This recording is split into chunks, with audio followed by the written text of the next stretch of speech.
네, 더불어민주당 과학기술정보방송통신위원회 간사로 활동하고 있는 김현입니다.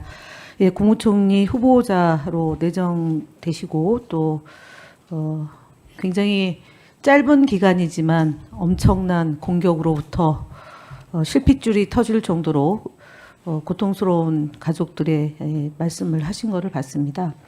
사실 인사청문회 위원이 돼가지고 간사로 내정되고 나서 국민의힘과 굉장히 협의를 잘 하려고 했습니다만 제가 국민의힘이 주장하는 10대 결격 사유라는 주장을 한번 보시죠.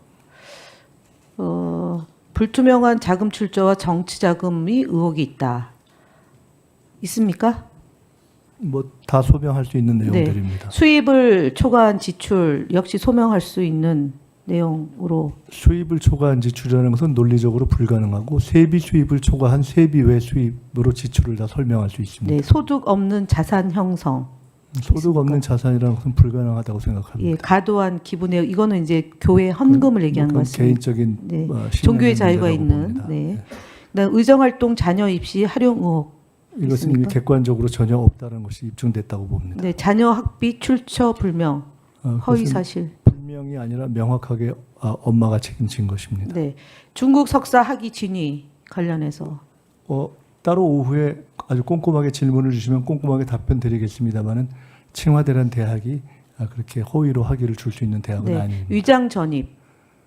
위장 전입할 일이 없습니다. 예, 형사처벌 전가가 있습니다. 결격 사유에 해당됩니까? 민주화운동으로 인한 것이 예. 있고 정치자금법이 있는데 그것은 아까도 황운하 의원님 말씀 주신 것처럼 총체적으로 제가 그럼에도 불구하고 아쉽고 안타깝게 생각하지만 저는 상당히 부당하다고 생각하는 내용들이 여전히 있습니다. 예, 그다음에 5.18 진상 규명을 위한 미 문화원 점거 농성이 반미 전력이다라는 민주주의를 폄훼하는 주장에 대해서는 동의할 수가 없다. 미문화원 사건이 광주 민주화운동을 세계에 알린 것은 굉장히 네. 우리 민주화운동사에서 뜻깊은 일이라고 네, 생각합니다. 그렇게 생각합니다.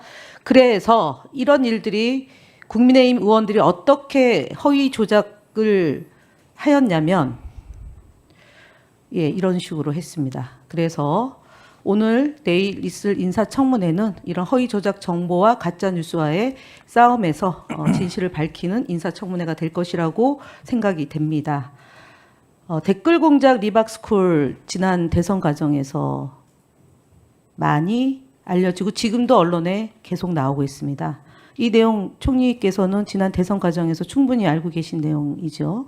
네, 언론에 나온 것 정도는 알고 있지만 아직 누구도 저 충분한 진상은 알지 못하고 있다고 생각하기 네, 때문에 제가 2012년도 국정원 요원에 의한 댓글 공작을 밝히는 현장에 갔었고 국정원과 시발단에 의해서 대선에 정치 공작을 했던 거고 그 다음까지 포함해서 국정원이 개입한 진상 규명을 하기 위한 노력을 기울였습니다. 그것이 2013년도에 시작이 됐지만 지금까지 지난 시기에 2020년 총선에서 그다음 2022년 대선에서 선거 개입을 했다는 흔적이 있고 이번 대선에서도 국민의힘 후보가 소녀 속 리박스쿨 대표와 관련성이 있다는 것이 족족이 드러나고 있기 때문에 증거가 차고 넘친 이 부분에 대해서 확인을 해 나가야 되는 거라고 생각합니다. 왜 이 문제를 말씀을 드리냐면 선관위는 중립의 의무가 있고 독립된 조직인데 이 사이에서 벌어졌던 것이 부정선거다라는 내용을 많이 유포를 합니다. 그게 지난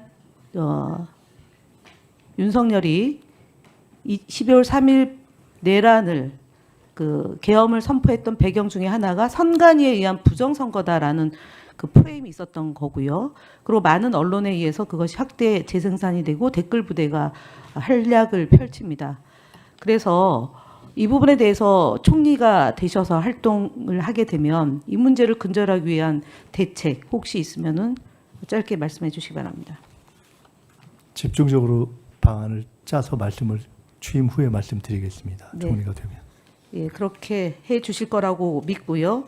사실 이번 인사청문회를 준비하면서 총리 후보자가 자격 여부에 대한 지적을 많이 했습니다. 국민의힘의 결격 사유는 그동안 문재인 정부에서 5대 결격 사유와 플러스 2개, 7대 결격 사유에 해당됨이 없음에도 불구하고 지속적으로 반복적으로 재생산됐음을 지적하고 가짜 뉴스를 반드시 근절시켜 더불어민주당 입장에서도 가짜 뉴스는 대책을 강구해서 근절하겠다는 말씀을 드립니다.